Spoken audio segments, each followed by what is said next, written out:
ধর বেড়া তুই কার বাসে চুরি করতে আইছিস? ঘর দিয়ে তালা মারা, এখন যদি তালা ভাঙ্গি, তালা ভাঙ্গের আওয়াজে বাড়ির মানুষ সব আয়া পড়বো। খারা এটা হইলো একটা বলগারের বাড়ি, আর ঘরের ভিতরে যা যা করে সব বলগের ভিতরে দেখায়। খারা ভিডিওটা দেখতাছি।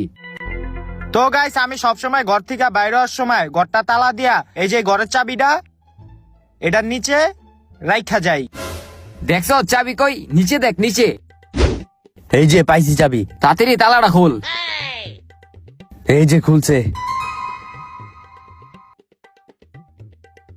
ওই বেড়া ঘরের ভিতরে তো ঢুকে গেলাম, হবাই ঘরের ভিতরে টাকা পয়সা কুই পামু? খারা আর বলক ভিডিওটা দেখতাছি।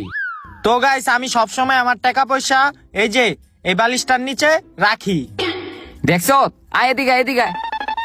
বালিশটা উড়া। হ্যাঁ, এই যে পাইছি। দে এদিক দে। ওই বেড়া খারা, খালি এই কয়টা টিয়া পয়সাই এদিকে কি চলবো?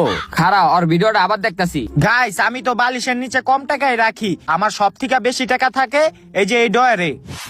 এই জায়গায় আমি সব থেকে বেশি টাকা রাখি। দেখছো? আয় আয়, খোল এটা। ল ল তাড়াতাড়ি ল, বস্তার ভিতরে ভর। ল ল তাড়াতাড়ি ভর।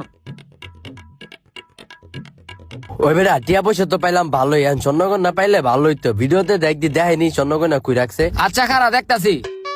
গাইস, আমি জানি আমার ব্লগ সবাই দেখে, এই যে চোরও থাকতে পারে, আমার ঘরে যাতে চুরি না হয় এই কারণে আমি ঘর থেকে বাইরই না, আমি খাটের নিচে পলাই থাকি।